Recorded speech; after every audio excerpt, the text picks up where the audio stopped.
মাছের ডিম তো অনেকভাবেই খেয়েছেন, একবার এইভাবে ট্রাই করে দেখেন, এর স্বাদ ভুলতে পারবেন না।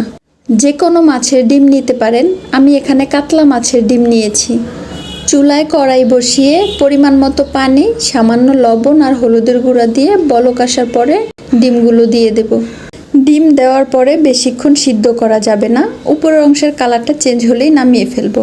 এতে ভিতরের অংশ নরম আর ডিমের কালার থাকবে। ডিমের মধ্যে কালো রগের মতো কিছু অংশ থাকবে, ওগুলো বেছে ফেলে দেব। ডিমটা ভাঙার পরে দেখতেই পাচ্ছেন ভেতরটা কেমন। কেউ ভিডিওর প্রথম দিক দেখে ভাববেন না যে আমরা নিত্যদিনে যেইভাবে ডিমের বড়া খাই ওই রকম একটা রেসিপি, বাট না, এটা সম্পূর্ণ আলাদা একটা রেসিপি।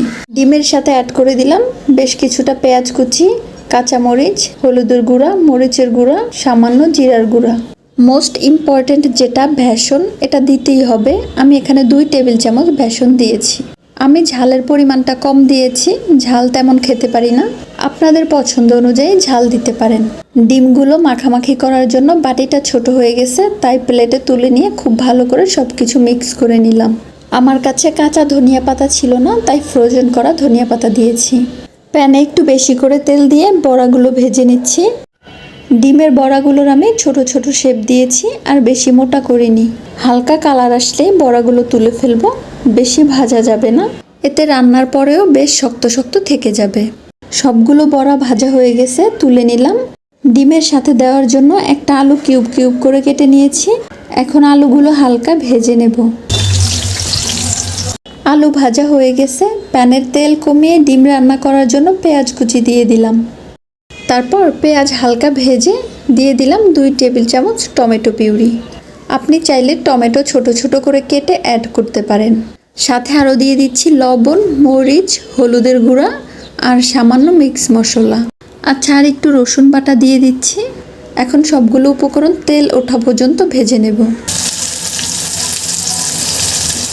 দেখতেই পাচ্ছেন তেল উঠে এসেছে। এখন আলুগুলো দিয়ে নেড়ে চেড়ে সামান্য একটু পানি দিয়ে 2 মিনিটের মতো কুক করে নেব।